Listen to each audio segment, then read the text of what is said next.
শিক্ষক কর্মচারীরা এই রাজপথে অবস্থান করতেছে। আজকে এই রমজানের এই যে চতুর্থ দিনে এই যে উপবাস অবস্থায় এরকম প্রখর রৌদ্রের মধ্যে রাস্তার ধুলাবাড়িতে শিক্ষকরা এই রাজপথে আজকে অবস্থান করছে। আপনারা জানেন যে বাংলাদেশের শিক্ষা ব্যবস্থা 97% হচ্ছে বেসরকারি, 3% হচ্ছে সরকারি। এই বেসরকারি শিক্ষা ব্যবস্থা আবার এমপিও নন এমপিভুক্ত।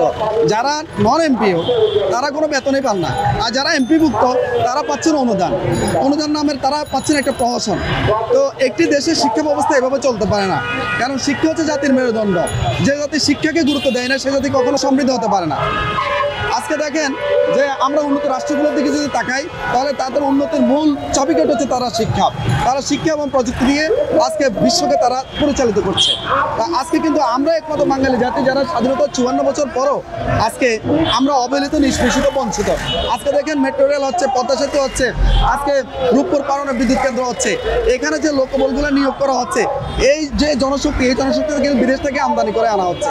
হাজার হাজার কোটি টাকা এই দেশ থেকে চলে যাচ্ছে, কিন্তু আমার দেশের এই মানুষগুলো দক্ষ না হওয়ার কারণে তারা মধ্যপ্রাচ্যে বিভিন্ন জায়গায় তারা ক্লিনার হিসেবে তারা সেখানে যেতে হচ্ছে। অনেকে না খেয়ে মারা যাচ্ছে, অনেকে কাজের অভাবে সেখানে দুঃখে দুঃখে মরছে, দালালদের খপ্পরে পড়ে তারা সেখানে কি নিজের জীবনকে তারা বিলিয়ে দিচ্ছে।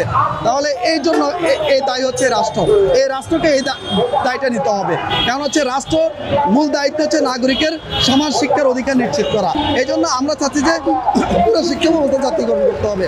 আর জাতীয়করণের মাধ্যমে তাহলে কি হবে যে শিক্ষকরা পর্যাপ্ত সুযোগ সুবিধা পাবে এবং মেধাবীরা এই পেশায় আকৃষ্ট হবে। অপরদিকে আমার দেশের কোটি শিক্ষার্থী বিনামূল্যে পড়ার সুযোগ পাবে, অভিভাবকদের শিক্ষা ব্যয় কমবে।